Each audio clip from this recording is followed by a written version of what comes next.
하디슈입니다. 최현준 보도국장 오늘 어떤 소식인가요? 이스라엘의 야권 연합이 연립정부 구성에 전격 합의했습니다. 베냐민 네타냐후 총리 실각 위기에 처해졌는데 관련 소식 조금 자세하게 살펴보겠습니다.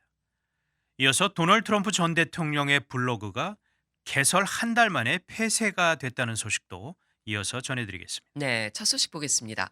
이스라엘 야권 진영이 드디어 연립정부 구성에 합의했네요.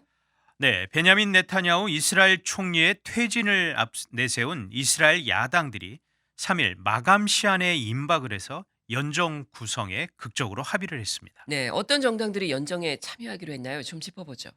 연정 구성을 주도한 중도 성향의 예시 아티드당, 역시 중도 성향의 청백당, 그리고 중도 우파 성향 이스라엘 베이테누이당, 좌파 성향의 노동당, 우파 성향 뉴호프당, 극우 성향의 야미나당, 또 아랍계 정당인 람, 아랍계 정당 연합인 조인트리스트, 사회의 민주주의 계열인 메리츠당 등 총 9개 정당이 연정에 참여하기로 했습니다. 뭐 중도, 우파, 좌파, 극우 성향까지 정치적 성향과 지형점이 네. 완전히 다른 정당들이 참여하고 있네요. 그렇습니다. 연정에 참여하기로 한 정당들은 저마다 지금 말씀하셨던 건 추구하는 이념이나 목표가 다르지만 더 이상 네타냐후 총리의 집권을 허용해서는 안 된다는데 그 뜻을 모았습니다. 하지만 색깔이 워낙 이 정치적 지향점들이 다양하다 보니까 불안한 동거로 보는 시각이 지배적입니다. 네. 그렇다면 이제 이렇게 9개 정당이 모였는데 의회의 과반 의석을 넘어간 건가요? 그렇습니다. 9개 정당이 보유한 의석이 총 68석이 됩니다. 이스라엘 의회 이 크네세트가 120석이니까 과반을 훌쩍 넘겼습니다. 네. 자, 이번에 이 연정을 주도한 정당이 예시 아티드당이라고 했어요. 이 정당은 어떤 정당인지 좀 설명해 주시죠. 네, 예시 아티드당은 지난 3월 총선에서 17석을 얻어서 30석을 얻은 네타냐후 총리의 집권 리쿠르드 당에 이어서 제2당으로 자리를 차지했습니다.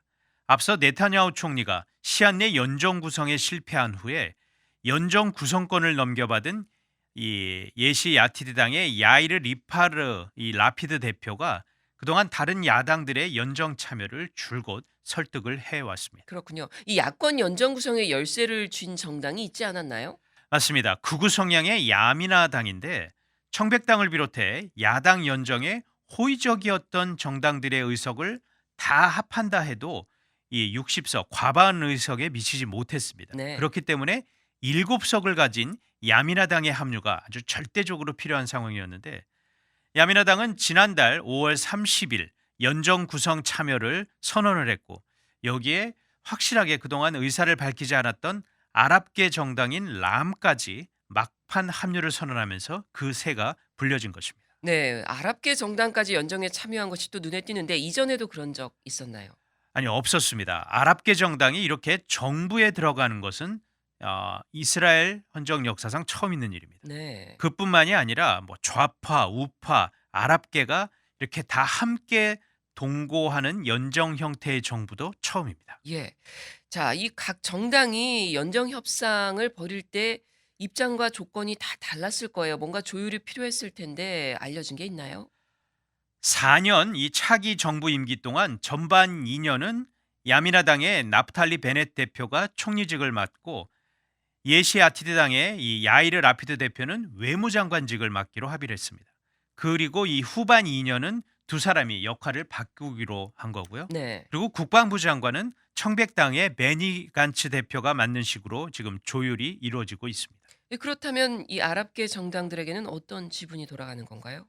네, 이번 연정 구성에서 아랍계 정당으로서 처음 이 킹메이커 역할을 한 람당의 경우는 아랍계 주민들이 거주하는 지역의 경제 발전을 위해 92억 달러 규모의 자금 지원, 그리고 이스라엘 남부 아랍 유목민들인 베두족이 사는 지역에 대한 법적 보장 등을 확보한 것으로 알려졌습니다. 그렇군요. 자, 이 베냐민 네타냐후 총리를 어떻게든지 좀 이제 실각하게 하기 위해서 네. 이렇게 야권 정당들이 다 하나로 뭉쳤는데 마감 시한 직전까지 협상을 벌이는 난항이 펼쳐졌잖아요. 어쨌든 이제 야권 진영이 연정 구성에 합의를 한 거예요. 자, 이제 다음 단계 어떻게 되는 건가요?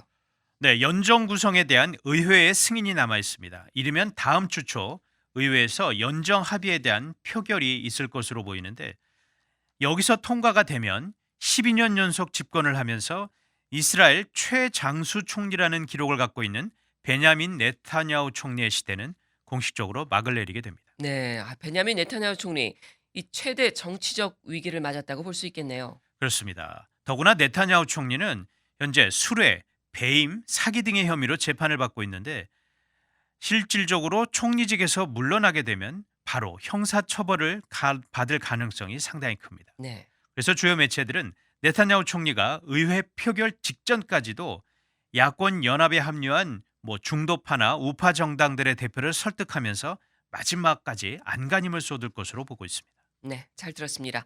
다음 소식 보겠습니다. 이 도널드 트럼프 전 대통령의 블로그가 폐쇄됐다고요? 네, 도널드 트럼프 전 대통령이 온라인 소통을 위해 개설을 했던 블로그가 문을 닫았습니다. 지난달 초 운영을 시작한 지 약 한 달 만에 이 폐쇄한 사실을 트럼프 전 대통령 측이 언론에 밝혔는데 블로그를 다시 오픈할 계획은 없다라고 제이슨 밀러 선임 고문이 CNBC에 밝혔습니다. 네. 자, 블로그라는 게 뭐냐면 인터넷 일기장 또는 온라인 기록장 이 정도로 이해하시면 될 것 같습니다. 블로그는 웹과 이 기록, 로그를 뜻하는 영어 단어를 합친 말인데 일반적인 웹사이트보다 손쉽게 게시물들을 올리거나 수정을 할 수가 있는 형태입니다. 트럼프 전 대통령의 주요 SNS 활동이 차단된 뒤 그 대안의 성격으로 트럼프 대통령 측이 자체 블로그를 오픈을 했었습니다. 예. 그런데 왜 한 달 만에 닫게 된 겁니까? 역시 다른 이유보다는 반응이 기대했던 것보다 못 미쳤기 때문으로 보입니다. 온라인 공간에서 트럼프 전 대통령의 위상이 아무래도 이전보다 많이 떨어진 상황인데 인터넷에서 트럼프 전 대통령에 관한 댓글이나 관련 게시물에 반응하는 정도가 지난 1월 이후 95% 정도까지 줄었다고 워싱턴 포스트가 분석을 했습니다. 네. 2016년 대선에서 승리한 이후 가장 낮은 수준인데요. 트럼프 전 대통령은 트위터 같은 SNS를 상당히 적극적으로 활용을 하면서 가장 많은 팔로워를 가진 인물 중 하나였는데 잇따라 그 계정들이 폐쇄를 당했었습니다. 예. 이 트럼프 전 대통령의 그 SNS 계정도 폐쇄가 됐었는데 그때 이유가 뭐였죠? 네, 지난 1월 6일 트럼프 당시 대통령 지지자들이 연방의사당에 난입을 해서 대선 결과 인증을 방해한 사건 무렵에 단행이 된 조치입니다. 네.